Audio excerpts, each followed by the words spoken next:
আপনারা দেখছেন সোহান নিউজ 24 দক্ষিণ দিনাজপুর হতে অরুণব দত্তের রিপোর্ট। মণ্ডল সভাপতিদের নাম ঘোষণার পরেই জেলা নেতৃত্বের বিরুদ্ধে সোশ্যাল মিডিয়ায় ক্ষোভ প্রকাশ করলেন গঙ্গারামপুরের বিজেপির বিধায়ক সতীন্দ্রনাথ রায়। ঘটনার সরগোল দক্ষিণ দিনাজপুর জেলায় গেরুয়া শিবিরে। এদিকে রাজ্য সভাপতি সুকান্ত মজুমদারের গড় এই জেলায় বিজেপির অন্তঃকলহ প্রকাশে আসতেই খোঁচা তৃণমূলের। এরপরেই অবশ্য কিছুটা সজাগ হয়ে পা ফেলছেন ওই বিজেপির বিধায়ক সতীন্দ্রনাথ রায়। মানসিকভাবে ভেঙে পড়ার কারণেই পোস্টটি করেছিলেন বলে জানান তিনি।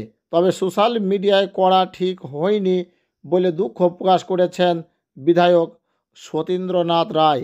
জেলা বিজেপির সূত্রে খবর, দক্ষিণ দিনাজপুর জেলার 26টি মণ্ডল রয়েছে। রবিবার 17টি মণ্ডল সভাপতির নাম ঘোষণা হয়েছে। এদিকে মণ্ডল সভাপতিদের নাম ঘোষণা হতেই সোশ্যাল মিডিয়ায় দলের জেলা রিটার্নিং অফিসার এবং জেলা সভাপতির বিরুদ্ধে বিষোদ্গার উগরে দেন গঙ্গারামপুরে বিজেপির বিধায়ক সতীন্দ্রনাথ রায়, যা মুহূর্তের মধ্যেই ছড়িয়ে পড়ে। এরপরে অস্বস্তিতে শুরু হয় জেলা ও রাজ্য বিজেপির অন্দরে। ওপরে চাপ পেয়ে পড়ে অবশেষে কিছুটা সমঝে চলার চেষ্টা করেন বিজেপির বিধায়ক সতীন্দ্রনাথ রায়। আপনারা দেখছেন সেই সতীন্দ্রনাথ রায় মহাশয়কে বিজেপির এমএলএ। তিনি সোশ্যাল মিডিয়ায় কি পোস্ট করেছিলেন সেটা আপনারা দেখুন। কি লেখা আছে আপনাদের শোনাচ্ছি, আপনারা দেখুন সেখানে কি লেখা আছে। বিজেপির বিধায়ক কিভাবে তার ক্ষোভ প্রকাশ করছেন তিনি নিজেও জানেন না। যিনি ওনাকে হারানোর চক্রান্ত করেছিলেন তেনার পরামর্শে নাকি এই মণ্ডল সভাপতির নাম ঘোষণা করা হয়েছে, সেটাই আপনারা দেখতে পাচ্ছেন সোহান নিউজ 24-এ। আসুন তিনি কি বলছেন বিজেপির বিধায়ক সতীন্দ্রনাথ রায়, আপনারা শুনুন তার মুখ থেকে তিনি কি বলেছিলেন এবং কি বলছেন সেটা আপনারা শুনুন সোহান নিউজ 24-এ। আমি এই মুহূর্তে কলকাতায় আছি এবং কালকে একটা আমার ফেসবুকে আমি একটা প্রতিবাদ করেছিলাম, যেটা ফেসবুকে করা উচিত হয়নি, কিন্তু কালকে আমার মানসিক অবস্থা ভালো ছিল না। আমি বারবার করে বলেছিলাম দলের জেলা নেতৃত্ব এবং রাজ্য নেতৃত্বকে যে আপনারা অন্তত একটা আলোচনার টেবিলে বসে সহমতের ভিত্তিতে এমএলএদের সঙ্গে কথা বলে এবং অন্যান্যরা যারা আছেন তাদের সঙ্গে কথা বলে আপনারা কমিটি গঠন করুন, মণ্ডল করুন।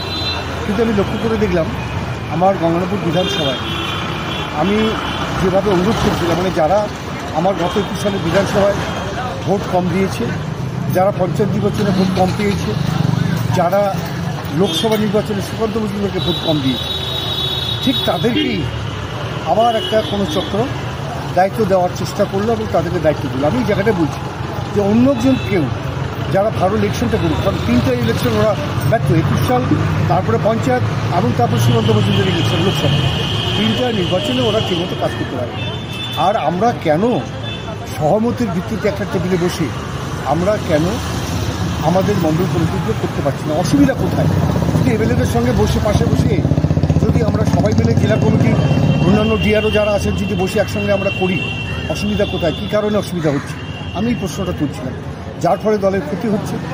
এবং এটা আমি আবেদন করছি, অনুরোধ করছি দলের নেতৃত্বকে একটা টেবিলে আমরা বসি, যেটা একসঙ্গে বসি সহমতের ভিত্তিতে একসঙ্গে আলোচনা করে আমরা কারো নাম সিদ্ধান্ত নিই এবং আমরা মরবো বাঁচবো সিদ্ধান্ত দেবো সবাই মিলে।